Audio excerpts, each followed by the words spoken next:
তা আম্মা যে মাংসটা দিয়ে দিছিল মুরগির মাংসটা ওইটাই আজকে বের করলাম। তো মাংসটা গরম করতেছিলাম আর আব্বু নিয়ে আসছিল বাসমতি চাল রান্না করার জন্য। তো আমার শাশুড়ি মা বলতেছিল আমি তো কখনো বাসমতি চাল রান্না করি নাই, কীভাবে রান্না করব। তো যাই হোক আম্মু কীভাবে রান্না করে ওইটা আপনাদের সাথে শেয়ার করব, যে বাসমতি চাল প্রথমবার আম্মু কীভাবে রান্না করতেছে। আর মুরগিটা গরম করে নিতেছিলাম যেহেতু রান্না করাই ছিল। আর এখন দেখা যায় যে আলুটা একটু ভেজে নেব।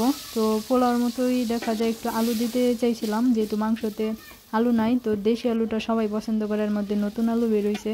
এই আলুটা কিন্তু খেতেও অনেক ভালো লাগে।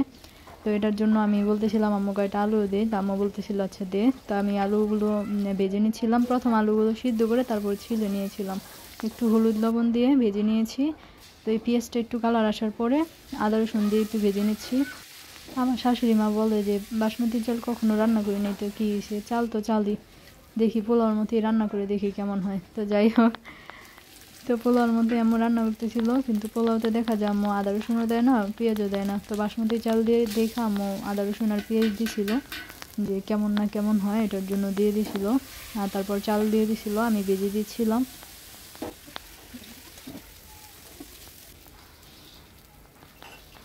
আর বাসমতি চালের দেখা যায় কাচ্চি তো বাইরে খাওয়া হয়, কিন্তু বাসমতি চাল কখনোই রান্না করা হয় নাই, যেটা তো প্রথমেই বললাম। তো পোলাওর মতোই রান্না করতেছিল। তো একটু ভাজা হওয়ার পর একটু ভালোভাবে ভেজে নিলাম, তারপর আম্মুকে বলে দিতেছিলাম যে পানি দিয়ে দিব। তো আম্মু বলতেছে যে হ্যাঁ দিয়ে দে পানি। তো আমি তারপর আবার একটু ভেজে নিচ্ছিলাম। তো একটু ভেজে নেওয়ার পরে আবার পানি দিয়ে দিলাম আর কি। আর আপনারা আগে অনেকেই হয়তো বা ঘরে রান্না করছেন, কিভাবে রান্না করছেন অবশ্যই কমেন্ট করে জানাবেন। তো যেটা আমাদের কখনই রান্না করা হয় নাই, আম্মু পোলাও যেভাবে রান্না করে ওইভাবেই রান্না করতেছিল। তো আমি আবারও একটু চালটা একটু ভালোভাবে ভেজে নিয়েছিলাম, তারপর আবার পানি দিয়ে দিয়েছিলাম আর কি। তো পানিটা আম্মু পরিমাণ করে মেপে দিয়ে গেছিলো পোলাওতে যেরকম দেয়। কিন্তু বাসমতি চালটাতে পানিটা একটু বেশি লাগে, পোলাওর থেকে একটু বেশি লাগে, কারণ আম্মু পোলাওর পরিমাণ করে পানিটা দিছিল, কিন্তু পরে আবার পানি অ্যাড করতে হয়েছিল, কারণ পানিটা অনেক কম হয়েছিল। তো আম্মু লবণ দিয়ে দিতেছিল পানি দেওয়ার পর। আমি লবণটা আর পানিটা, পোলাও হোক বা যেটাই মানে তরকারিতে তো আন্দাজ করে পানিটা দেওয়া যায়, কিন্তু লবণটা দেখা যায় অনেক সময় কম হয়ে যায় বেশিরভাগ সময়ই। আর পোলাওতে তো আমি আরও আগে পানির লবণটা পরিমাণ করে দিতে পারি না। তো যাই হোক আম্মু পানিটার লবণটা অ্যাড করে দেয় আর কি। আর এই যে ভেজে রাখা আলুগুলো দিয়ে দিলাম, আলুটা একটু ভালোভাবে নাড়াচাড়া দিয়ে মিশিয়ে তারপর দমে বসিয়ে দিব পোলাওর মতো।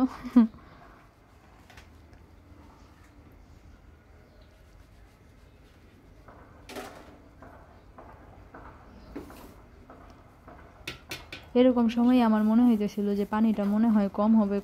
তারপরও আমি আম্মুকে কিছু বলি নাই, যে যদি ঠিক হয়, যেহেতু দমে রাখলে তো দেখা যায় অনেকটাই কি বলে সিদ্ধ হয়ে যায়। তো তারপর একটা নিচে তাওয়া দিয়ে পাতিলটা বসিয়ে দিয়েছিলাম।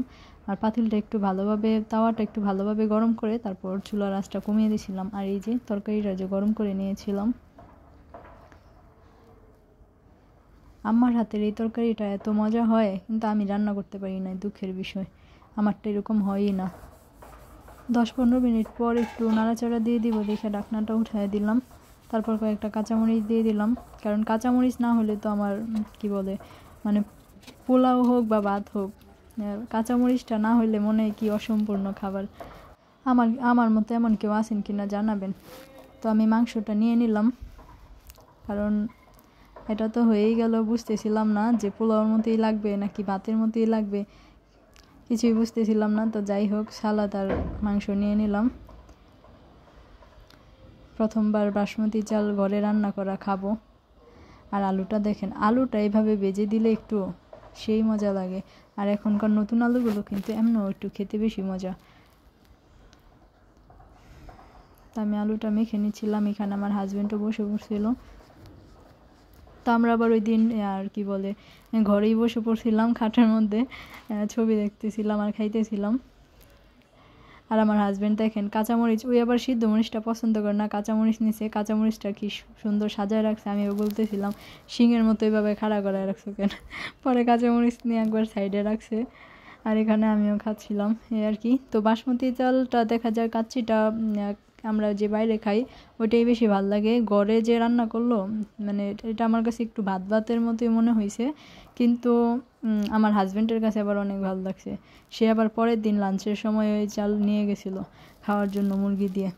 তো যাই হোক, এক একজনের টেস্ট এক এক রকম, এই আর কি। তা আপনারা যদি কেউ ঘরে রান্না করে থাকেন এভাবে বাসমতি চাল, অবশ্যই জানাবেন কেমন হয়েছিল। সবাই ভালো থাকবেন, আল্লাহ হাফেজ।